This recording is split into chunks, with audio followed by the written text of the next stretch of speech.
Hello, my name is Jennifer Malone with Ladies in Power Resources.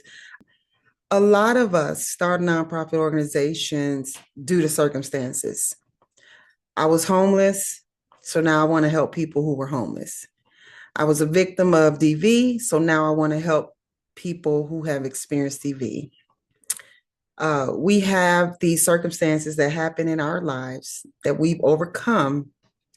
And now, in return, we want to start a whole nonprofit. We want to start a corporation. We want to start a business behind it. A lot of people are driven by trauma. A lot of visions and businesses are birthed out of trauma. But I'm going to explain to you why that's not enough. It's not enough for the community. And it's a disservice to the areas that you say you are helping when you don't go beyond your experience. Your experience is powerful, but it's just not enough. Personal experiences gives you empathy, and it gives you insight on being in that circumstances, but it does not help you when it comes to running a nonprofit organization. You need additional skills, you need additional trainings, you have to understand strategic planning, you have to understand financial management, fundraising, and also leadership. The role as a founder and CEO is not just a fancy title. It's not just a moment of saying, hey, I start this, I founded this. It's not just a figurehead. It's a leadership role that steers the organization in a right direction towards its mission and goals.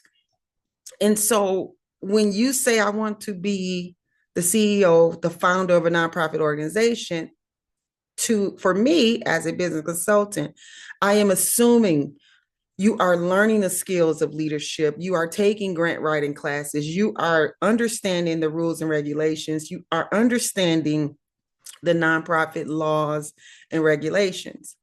And so a lot of times that's not happening. A lot of times people are starting these nonprofit organizations simply because they used to be. I used to be homeless. I used to be a victim. And they really believe that that's enough to start a nonprofit organization. They get the 501c tax exemption letter. And then their question is, okay, how do I get money? When you start a nonprofit organization, if you ask that question when you get the 501c letter, that means you are not prepared to lead an organization. Now, this video is not designed to just bash you and just say, oh, you can't do it. You can absolutely do it. But let me help you understand something. Every time a nonprofit is open in our community and it says that they are there to help a specific need, that is captured in data.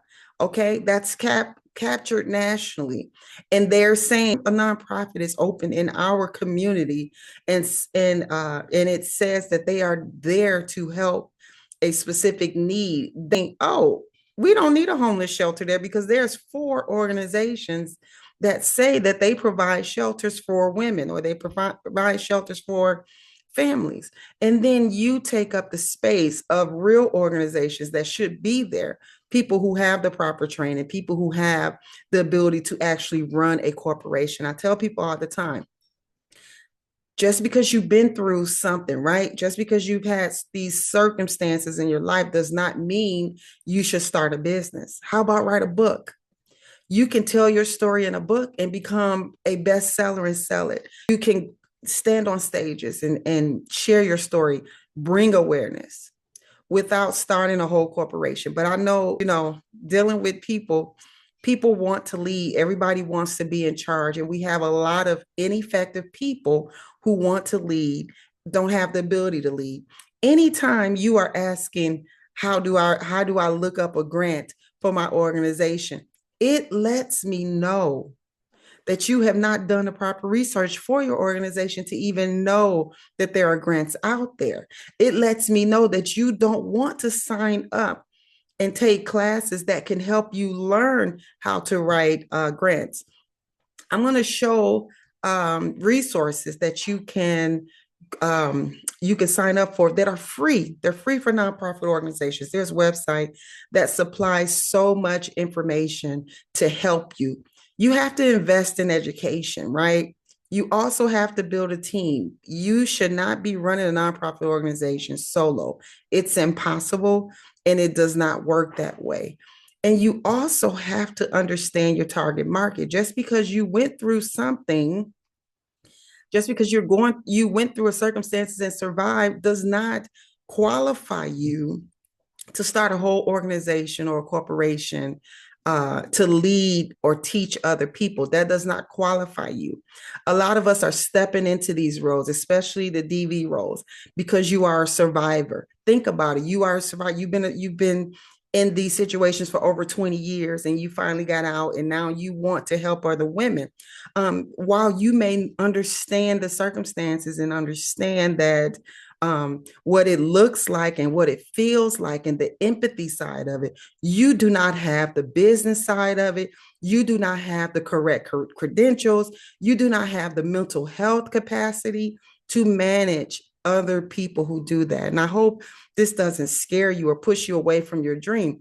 But it is, you are doing our community a disservice when you do not take the time to understand the nonprofit that you are trying to start. There are so many free resources where they train you how to be a leader as a CEO. Your experience, your circumstances is, and what you went through is a starting point for you, right? It's your starting point, but you still have to grow as a leader. You still have to grow beyond personal motivation, because I'm telling you, when you can't get funding to help other women, you are a disservice to them. You are a disservice to them. Now you have a nonprofit that's filing zero every single year saying that you don't have any money, or you get a $10,000 grant here, you do a little program, or you host a little event there, but you are doing a disservice to the community as a whole. Um, I want you guys to focus on getting knowledge and getting skills. If you know that you are going to be working with women who have been damaged, who are currently living in their circumstances, you need to be trained. You need to become an advocate. You need to get those trainings, and there's a lot of trainings available for that. But don't just start a business for under circumstances that you've experienced and do nothing else. And I see it a lot. And I don't try to discourage people from starting businesses. But the reality is, a lot of people aren't qualified to hold these spaces. And I think they like the shining bells of saying, I'm a CEO, I'm a founder. And they think that that's going to, put you out there, put you in the world. Yes, you have supporters. Yes, you have 50 people on your friend list that shows up to your events every time you do this. But what are you bringing to the community? How much money have you brought in the community? $0. If you're filing zero on your 990, you're not bringing in money. If you're bringing in less than 50,000, you're not bringing in money at the standard rate a nonprofit should be bringing in money. So I hope that you take advantage of the resources and the training. Take this downtime to get trained. Stop hosting these events. Stop hosting these Friendsgivings. Stop hosting these Christmas givings. And your bank account for your business is zero. Stop doing that. It's a direct impact on our community in the area code that your business is located. You are a disservice to the community. Yes, you can collect coats. That does nothing for the community. I know you think it does. It does not. Okay. We need real dollars in the community. Real dollars is available. There are so many foundations and organizations that's giving you money, but because you are not trained, you have not taken the time to understand what you are trying to do, you are missing out on those resources. Yes, I am a woman of resources and I provide resources, but what happens when I pull back? What happens when I'm not available? How are you getting your resources? You need to learn your organizations from top to bottom. If you are calling yourself a CEO is not based on circumstances. CEO is based on the knowledge and the skills that you have gotten to to get in that role. A lot of you are Facebook famous and you are people famous and you join the right. So you pay to be part of these groups and you pay to be part of these memberships. And so now you have 50 people who support whatever you do. So now you host these events. And to you, it seems successful because you go in these events and you share your circumstances, you share your story, and you think you are being successful. Meanwhile, when you look at the big picture on the map of from a national standpoint, the area code that you say you are supporting is not getting the support that it needs. And when a real shelter can be put there, now it's not there because when we look at the data, we say, hey, wait a minute, there's 4 nonprofits in this zip code area that says that they help women.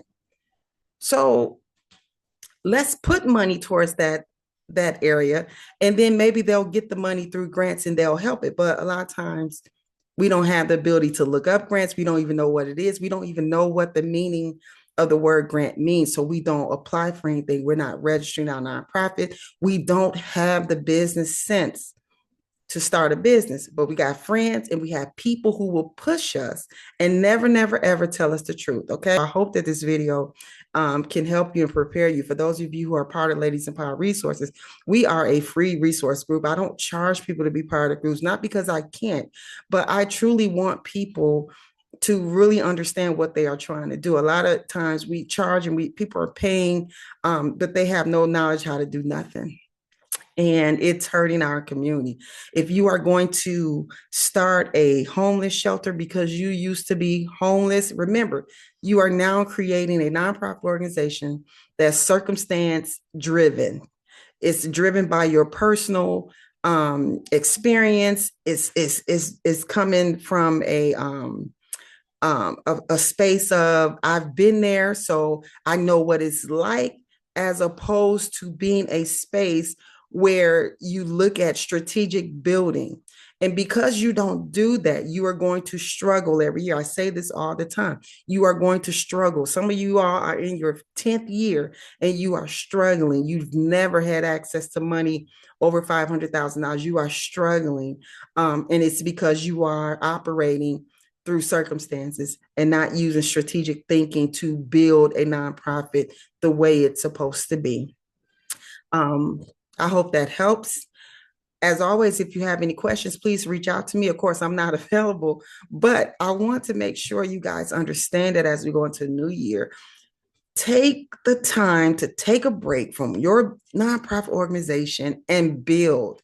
Shut down for 3 months and spend that 3 months learning. And I guarantee you, when you emerge, you're going to come out understanding fully what a nonprofit is all about. You can't just call yourself a CEO just because you own a nonprofit. Some of us like the titles. We're obsessed with saying you are a founder or a CEO, and you don't even have anything to show. You have no license, you have no certifications, you have not tried to do anything. All you have is, I was a victim for 20 years. That's not valid. It's limiting. It's limiting you. It's limiting the people you are supposed to serve. Remember, your experience is powerful. We're not taking away from that. We're not taking away from the fact that you have, you've been through what you've been through and God brought you out. We're not taking away from that, but it's not enough.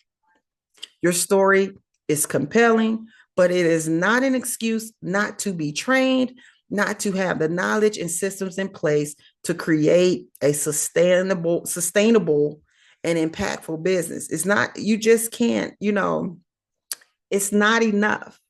So I pray that this blesses you. I pray that I know it's not, easy conversations. It's not sometimes what you want to hear, but moving forward, listen, we're growing, we're pushing past limits. And a lot of us are being held back because we refuse to learn. We refuse to train. If I knew I was going into the business to help women who are experiencing DV, I'm going to get more than my experiences.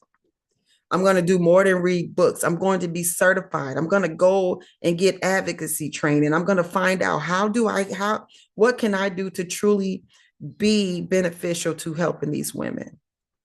Maybe get a degree, maybe take it to the next level. And if you decide that that's not what you want to do, your team should be at that capacity. You should have doctors, you should have therapists, you should have educated people surrounding you if you choose not to be educated in the area that you're trying to serve. Okay. I pray that blesses you.